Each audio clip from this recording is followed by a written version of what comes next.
The waitress who spoke millions. The afternoon sun filtered through the floor-to-ceiling windows of the Sterling room, casting golden rectangles across the white tablecloths and polished silverware. It was the kind of restaurant where silence meant money, where conversations happened in hushed tones, and where a single handshake could change the course of entire companies. Marcus Chen sat at table 7, his hands folded carefully in his lap, watching the door with the patience of someone who had built empires by knowing when to wait.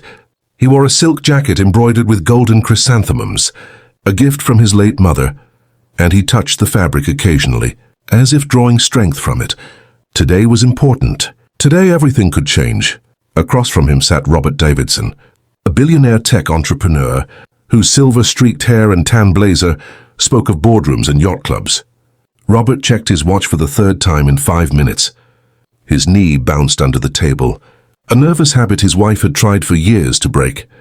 He should be here by now, Robert muttered, more to himself than to Marcus. Marcus offered a gentle smile and nodded, though he understood little of what Robert had said. His English was limited to pleasantries and numbers. For this meeting, for this deal that would bring Marcus's manufacturing expertise together with Robert's technology vision, they needed Mr. Harrison, the translator. They needed the bridge between their worlds. Robert's phone buzzed. He glanced at it and his face went pale. "No," he whispered. "No, no, no." He stared at the screen, then looked up at Marcus with panic in his eyes. Marcus saw the fear, understood its shape if not its source, and felt his own chest tighten. "Car accident," Robert said slowly, pointing at his phone, making a crashing gesture with his hands. "Harrison, hospital." Marcus understood. His eyes widened. The translator wasn't coming. Robert ran his hand through his hair, pulling at the silver strands. This deal had taken 8 months to arrange. 8 months of emails, video calls, negotiations. Marcus had flown 16 hours from Shanghai. They had one afternoon, one window of opportunity, before Marcus's flight back tomorrow morning. One chance to finalize the terms, to sign the papers that Robert's lawyers had waiting in leather portfolios at the corner of the table. $20 million hung in the balance. A partnership that would create 300 jobs in Marcus's province, that would bring Robert's revolutionary water filtration technology to communities that desperately needed it. This wasn't just business. This was about clean water for children, about futures being built. And now they sat across from each other.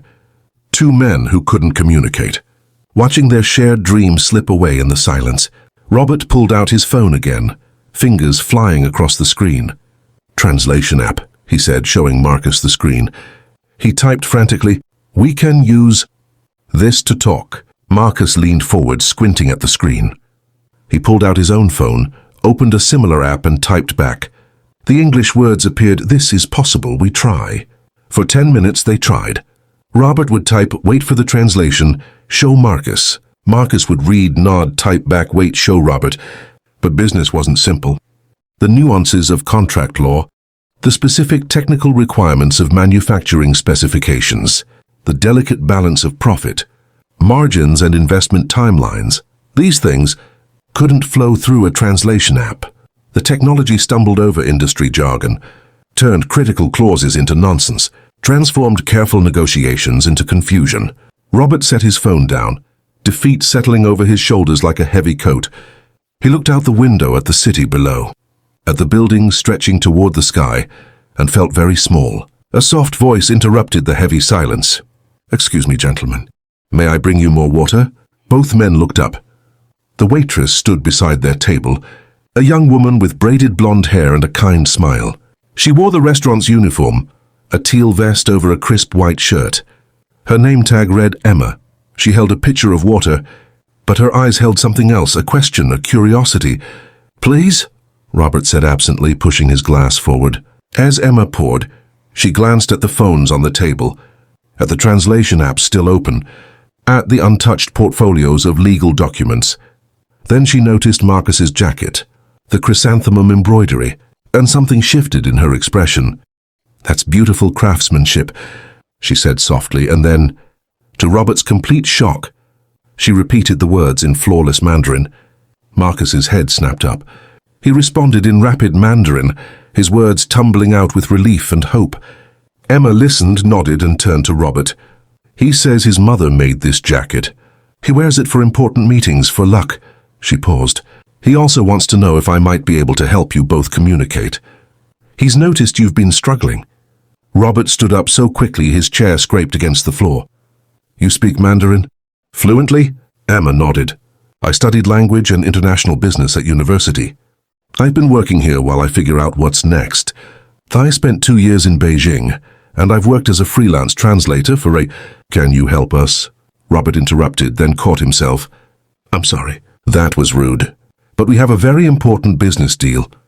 And our translator was in an accident. And we only have a few hours. And... He trailed off, hearing the desperation in his own voice. Emma looked between them, seeing the tension, the hope, the weight of whatever hung in the balance. I can help, she said simply. Let me speak to my manager. 5 minutes later, Emma sat between them, her section covered by another server. She had pulled out a small notebook and was asking questions, her voice calm and professional. She listened to Marcus explain the deal in Mandarin, then turned to Robert and translated with perfect clarity. Then Robert's response back to Marcus, the words flowing like water finding its level. The tension began to ease. Robert leaned forward, explaining his vision for the filtration systems. Emma translated, and Marcus's eyes lit up as he grasped the full scope of the technology. He responded with questions about manufacturing capacity, about quality control, about shipping logistics. Emma carried each question, each answer, each subtle nuance of meaning across the language divide. An hour passed, then 2. The leather portfolios opened. Documents spread across the table. Emma read through contracts, translating dense legal language, pausing when either man needed clarification, asking her own questions when something seemed unclear. Here, she said, pointing to a clause on page 7. This section about liability. The Chinese version and English version have slightly different implications. We should clarify which interpretation you both intend. Robert and Marcus looked at each other, then at Emma with newfound respect. She wasn't just translating words. She was building understanding, finding the places where meaning might crack, and strengthening them. As the sun began to set, painting the city in shades of orange and gold, Marcus picked up a pen. He looked at Robert, said something in Mandarin, and Emma translated. He says that sometimes the universe closes one door and opens another. He believes you are both lucky men today. Robert laughed, the sound carrying genuine joy. Please tell him I agree completely. Marcus signed the contract. Then Robert signed. Emma witnessed the signatures, her own hand steady as she wrote her name beneath theirs. They ordered dinner then, all 3 of them, and the conversation shifted from business to life. Marcus talked about his children, about the schools they would build, with the jobs this partnership would create. Robert shared photos of his grandchildren, explained how his own childhood in a town with contaminated water had driven his life's work. Emma listened, translated, and occasionally added her own thoughts, her own dreams of using her languages to connect people, to build bridges. When the meal ended, Robert walked to the restaurant's manager and had a quiet conversation. Money changed hands, a substantial amount. He returned to the table and said to Emma, I've covered your wages for the next 6 months. Don't come back here unless you want to eat dinner. Emma's eyes widened. Mr. Davidson, I can't... You can and you will, Robert said firmly, because starting Monday you're working for me. Official translator and cultural liaison for Davidson Technologies. Full benefits, generous salary, and your first assignment is to help Marcus and me make sure this partnership succeeds. If you want the job. Tears gathered in Emma's eyes. She looked at Marcus, who was smiling broadly, nodding his. Encouragement. Yes, she whispered. Yes, I want the job. Marcus stood and offered Emma his hand. She shook it and he spoke in Mandarin, his voice thick with emotion. Emma translated through her tears. He says that kindness is the universal language and that you have the gift of speaking it fluently. As they left the restaurant together, stepping out into the cool evening air, Emma thought about how the day had started, pouring water, taking orders, wondering if her expensive degree and her years of study would ever amount to anything more than rent money and student loan payments. She thought about how fragile important moments could be, how easily this deal might have fallen apart, how strange it was that she had been there, at the right table at the right time, with the right words in her mind and heart.